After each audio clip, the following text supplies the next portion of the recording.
It was the best of times. It was the worst of times. It was the season of light. It was the season of darkness. It was the spring of hope. It was the winter of despair. The first lines of Charles Dickens' A Tale of Two Cities, a novel about Paris and London in the late 18th century. It was a time during which the streets of Paris ran red with the blood from the guillotine, and the streets of London were crowded with immigrants and bubbling with the first phase of the Industrial Revolution. Dickens elsewhere went on to say, it was a time very much like his own in the middle of the 19th century. And we might echo those thoughts today. November 2024 can seem like the best of times and the worst of times. The same should not be said about the book of Ruth, from which the Old Testament lectionary reading for the 25th of Sunday after Advent comes. The book of Ruth is set in the worst of times. It was a time when Israel was ruled by tribal heroes known as judges. According to the book of Judges, which immediately precedes Ruth in our Bibles, it was a time when all the people did what was right in their own eyes.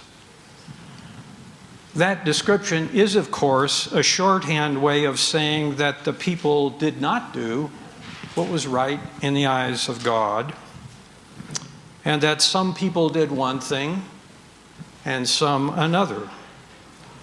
There was no agreed upon standard for what was right and wrong. And the final half of the book of Judges reports terrible stuff. Moments of child sacrifice, gang rape, dismemberment, and genocide. And it was into that world that the characters in the book of Ruth were born. Once we enter the book of Ruth, we learn in the very first verse that the violent world is also suffering from famine. The worst of times had begun to deteriorate even further. And as you just heard read, Naomi, her husband, and her two sons moved to Moab, a country just to the east of Israel across the Jordan River, a country that still had food.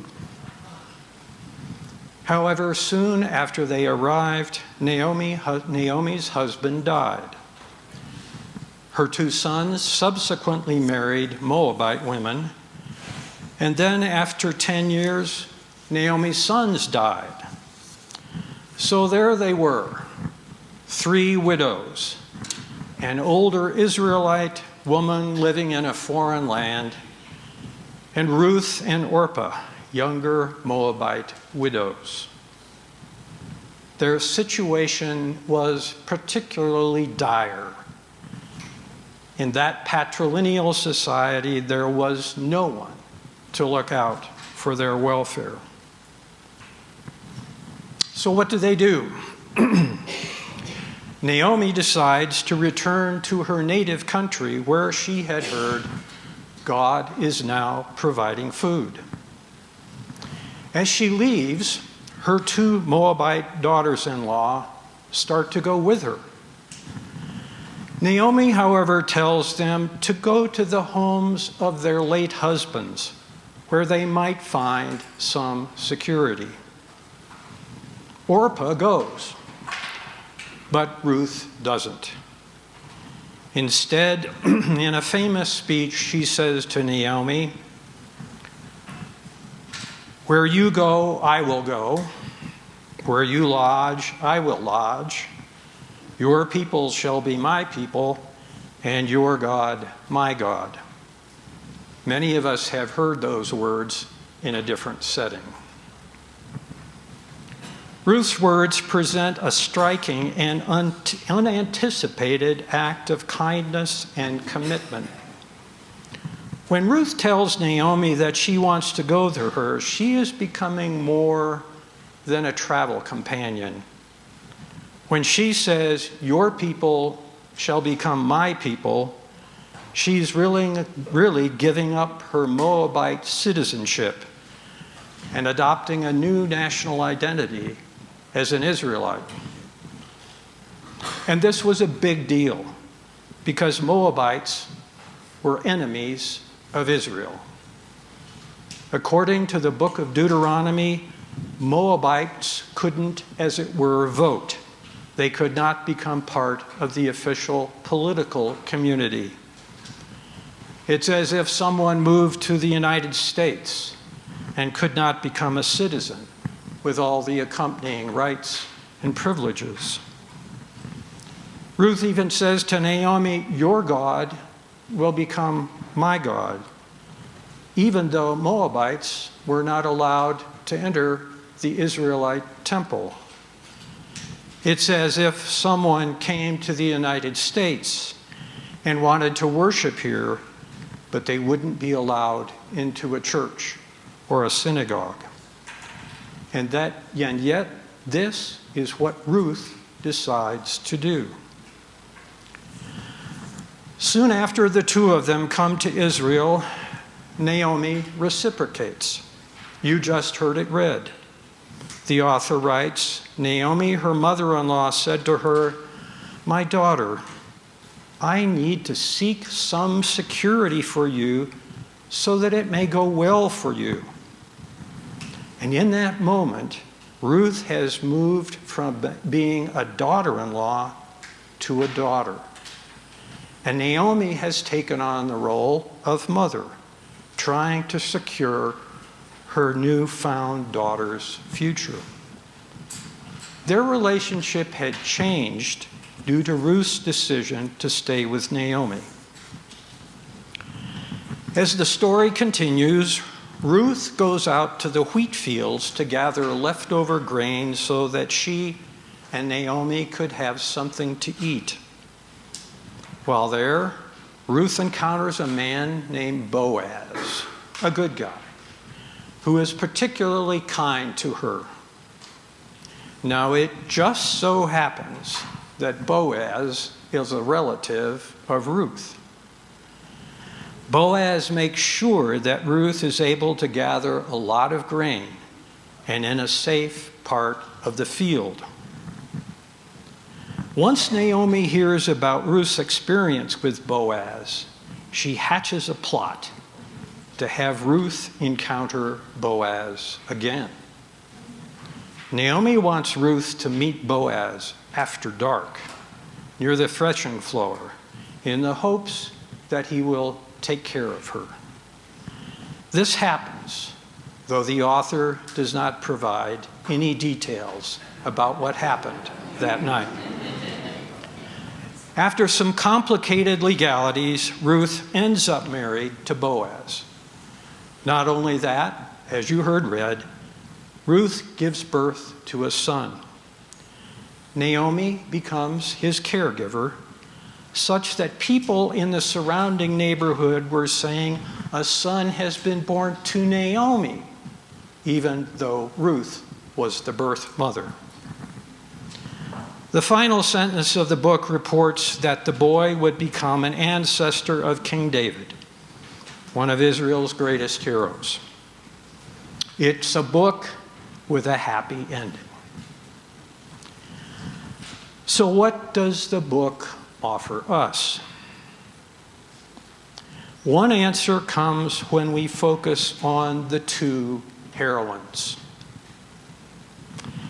In these terrible times, these two widows act in remarkably gracious ways toward each other. Numerous Old Testament scholars, I apologize, I cannot always leave that hat off. Numerous Old Testament scholars have observed that the book of Ruth uses a special noun, chesed, to describe the acts of Naomi and Ruth. Now, everyone here knows at least one Hebrew word, shalom, meaning peace, or perhaps better translated, well-being. So it's time to learn another, chesed, H-E-S-E-D. But the H is tricky. It has a dot under it. It sounds a little bit like you're beginning to clear your throat. So let's try it. Chesed. Again, chesed. You now know 2 Hebrew nouns. Chesed is a tough word to translate. Some versions say kindness, others say loyalty, loving kindness, steadfast love. It's more than just being kind to someone. Kathy Sackenfeld, a fellow Old Testament scholar, proposes the following translation: spontaneous love in action. Spontaneous love in action. I like that because it highlights 2 elements in the ways in which Naomi and Ruth relate to each other. First, they act. They don't just sit and talk and reflect and feel helpless. They do something. Ruth goes on a journey. Naomi crafts a plan. Ruth carries it out. They are really active characters in the story. And second, they act spontaneously. Now, Sackenfeld here means that they are moving beyond societal norms or religious obligations. There was no expectation for Ruth to accompany Naomi. And there was no obligation for Ruth to strategize on the behalf of her Moabite daughter-in-law. They act graciously, not legally. Spontaneous love in action.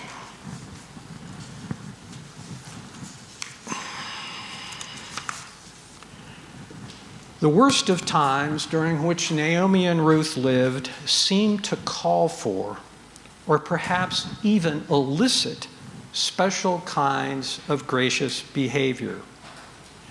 They're not just random acts of kindness, though random acts of kindness are fine. But the book of Ruth highlights actions that create deep and long-lasting commitments. The worst of times during which Naomi and Ruth lived elicited behavior that moved beyond what was expected. The worst of times created occasion for ordinary people, like Naomi and Ruth, one an Israelite and one a Moabite, to become ordinary saints.